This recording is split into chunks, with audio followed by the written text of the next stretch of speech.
It's Wednesday, my dudes. Welcome in to SimWorld today. I am Marsh, joined on this wonderful Wednesday by Siege, where it's apparently very cold in St. Petersburg. Good morning, Siege.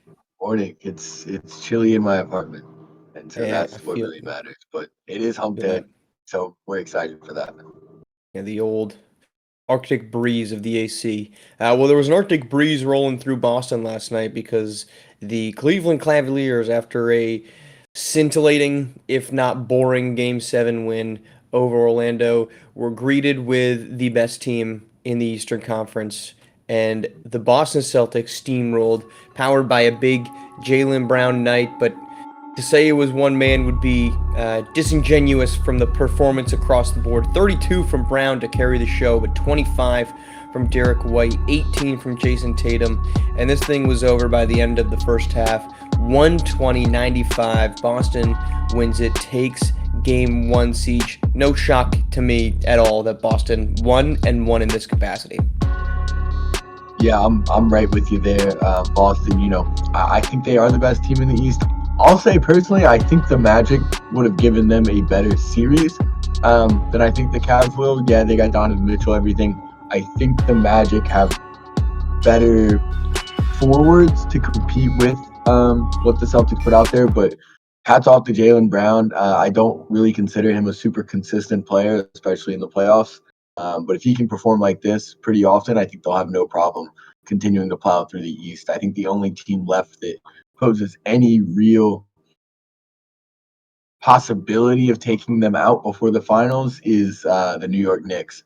So yeah, I just don't see the Cavs putting up too much of a fight in this series. Donovan Mitchell, unless he, is dropping 40, 50 a game, I don't really see them having much of a shot.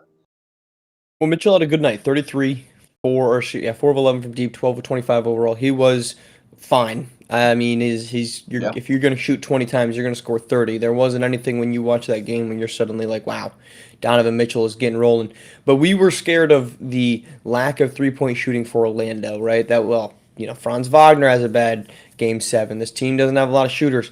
Well, the Cavs didn't really either. They went 11 of 42. They shot 26%, and you're just not going to beat Boston if you're getting bad nights from Darius Garland, fine nights from Evan Mobley, but I think big nights from big men are kind of they're I don't believe them all the time. You should be scoring 8 of 12 shots within the paint. You're 7 feet tall. Like if you're not doing that, that's a bit of a concern on my part. But this is like you said. I think Orlando would have been a better matchup because you could throw Paolo Banchero at Jaylen Brown or Jason Tatum. You could throw Franz Wagner. Joe Ingles is not going to be a great defender, but at least he's a veteran who's been in those types of situations. Jalen Suggs is a hounding defender. It would have made for a more entertaining series. This was always going to be a Celtics romp.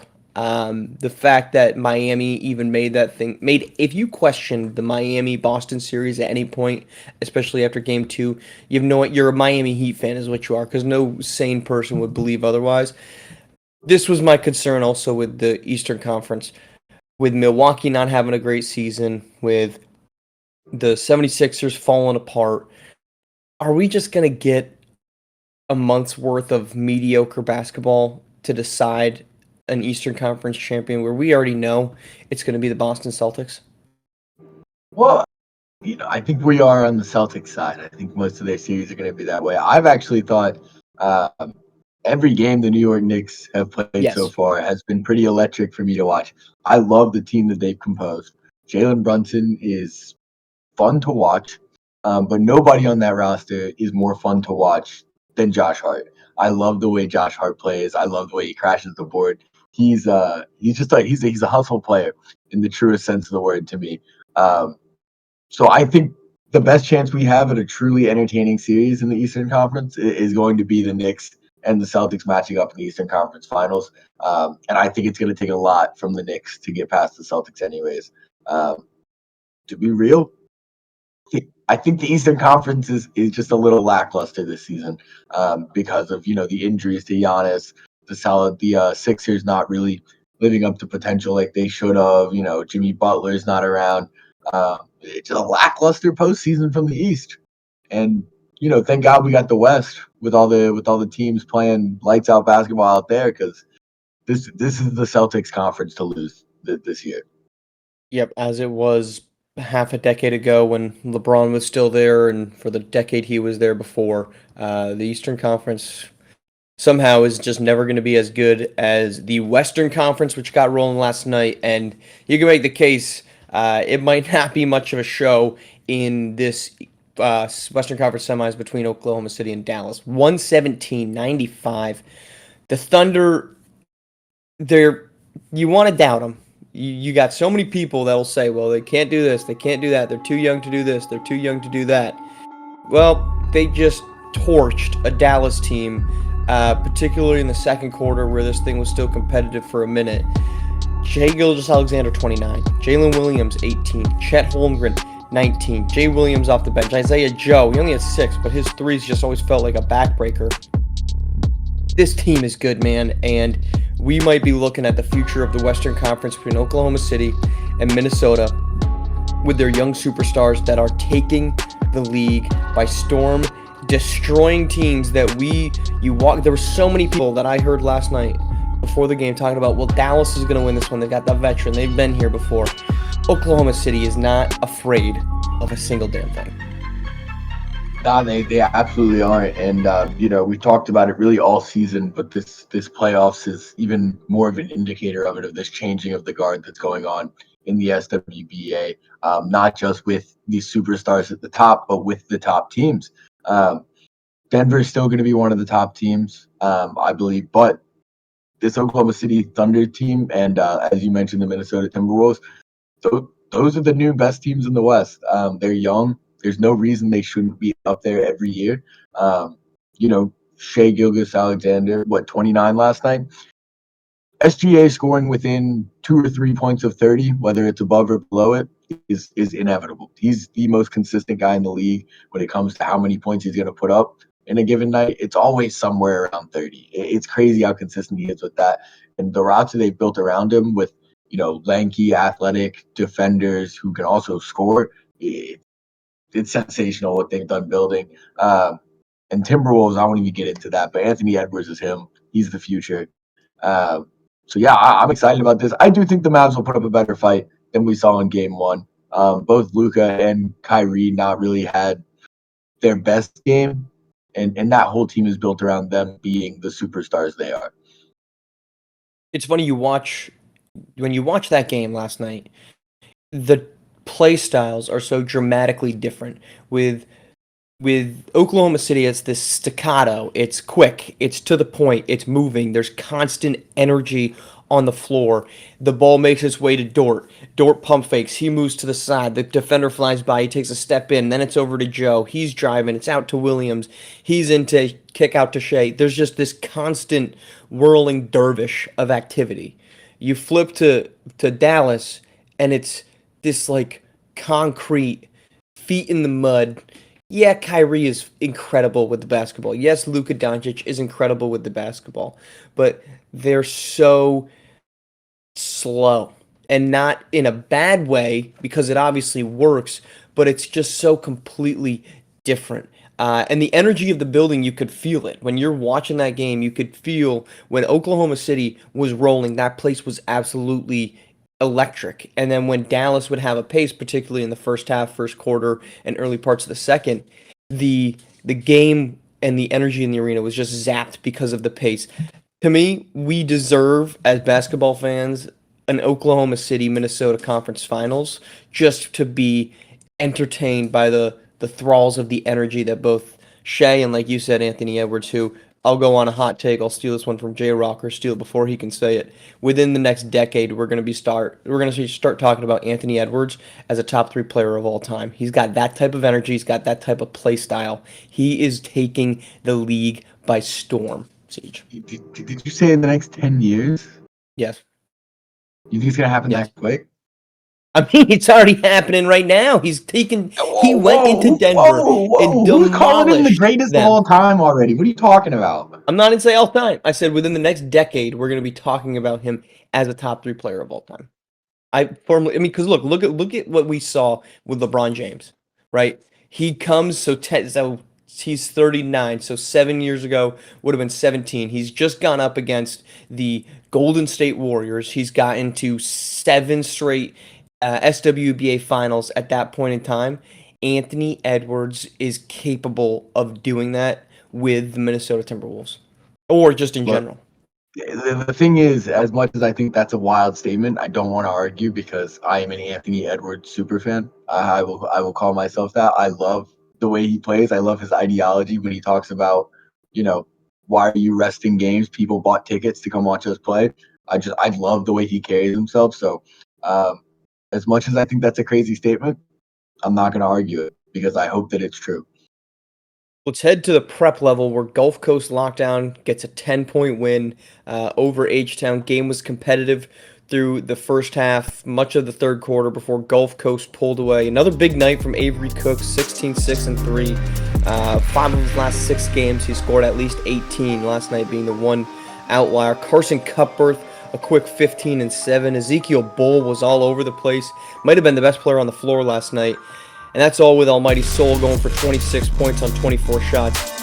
This was an incredible game, Siege, and Gulf Coast is showing something that I didn't know that they had, which was depth. Yeah, Gulf Coast Lockdown has shown even more depth ever since they kind of, started hot. Reverted a little bit, had those struggles, and they came back out firing. That was about the time we started to see the emergence of, Avery Cooks being as good as he has been recently. Ezekiel Bull contributes a little bit more scoring wise. We knew that Carson Cupworth could get it done offensively and facilitating. We knew Kai Coates could get it done. That's no news. But it's been the guys who've emerged since they kind of were in that slump have really showed that depth that you just mentioned that this team really does have, both defensively and offensively. If they can continue to kind of stay in their groove, Coach Feach can get these guys to continue committing and continue playing this brand of basketball. They're going to be as dangerous of a team in the race to one as we expected them to be during that early season run. Yeah, they had that mid-season kind of slip up. They've won 5 in a row since then. They've got a half-game lead over Southeast Select, which there's now as we reach like the final home stretch, most teams have either no games left or one or 2 games left.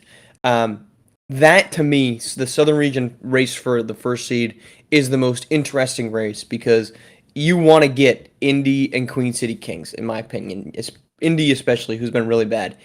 You drop to 3 and you're playing Lone Star currently, which I do not think is a great matchup for anybody. So I think it's going to be fascinating to see how does that race finish out. And truthfully, if they can get over 20 wins, which I don't know if mathematically they can, they have 4 games left, so they could if they go 3-1. I think that's kind of the barometer of are you a real contender or are you not? And for the most part, that's kind of the line in the sand. Getting to that would be a big statement also for Coach Heesh, who really made that line in the sand of his own this offseason. He's had his team delivering. All right, we're going to flop to the wrap-up as we had a handful of games in action. Let's start with Asia Pacific and Gotham 5 as we kick off our wrap-up around the league. How about 17 points from Bruno John Misty? Not being enough because Kai Newby 25-4 in a 78-67 win for Asia Pacific, 1 game under 500 now. Then we'll move Lakeshore Drive hosting Bad Boys basketball. And I'll tell you what, we've seen them struggle, but last night was one of the worst offensive outputs we've seen from Lakeshore Drive. Couldn't get anything going, only 12 from D'Angelo Jordan. Trey Greer, on the other hand, putting 24 up in 22 minutes. Bad Boys gets the win 69-51. Arthur Lattimore plays the full 32 minutes last night, 21 points, 11 rebounds, 3 blocks. It's why you don't want to face Lone Star in the race to 1. They decimate Africa 77-57 at home in Texas. Moving on to the Southern Region matchup we just talked about. Gulf Coast Lockdown looking deep, looking like they got a squad. 4 guys in double-digit scoring. We're able to take this one 74-64 despite 24 points from Almighty Saul, the 3rd leading scorer in SimWorld Prep. Just wasn't enough. 48 combined points from Dink Pay and Devontae Schindler. The defense for Rocky Mountain shows up as well, holding Heartland Zombie Stars to 69. An 80-69 win for Rocky Mountain. They've been better as of late, trying to get some momentum headed towards the race to 1. West Coast Ballers came out, and it wasn't Suno Chapa who led this team tonight. It was Willard Krause. 18 points, 9 rebounds, 6 assists, 1 steal on over 60% shooting. He had a field day down low, as did the other front court member for this West Coast Ballers team, Jair Dunn. West Coast Ballers gets the easy win, 74-60. All right, SimWorld TV is back with a doubleheader this Wednesday night. Beasts of the East and the Originators in our game of the week. That's at 7 p.m. Oceania playing visitor to the Yacht Club. Yacht Club needing a pivotal win to stay on pace with Gulf Coast. That is at 8. We'll be back tomorrow morning to talk about every little bit of that action, as well as action across the association, as we will see a couple more games tonight on the professional hardcourt. Siege, thanks for joining us. We'll see you again next Wednesday. We'll be back tomorrow morning, bright and early, talking more hoops, talking more life, talking more whatever. Thanks for joining us here on SimWorld TV, the only place you can see the game, be the game.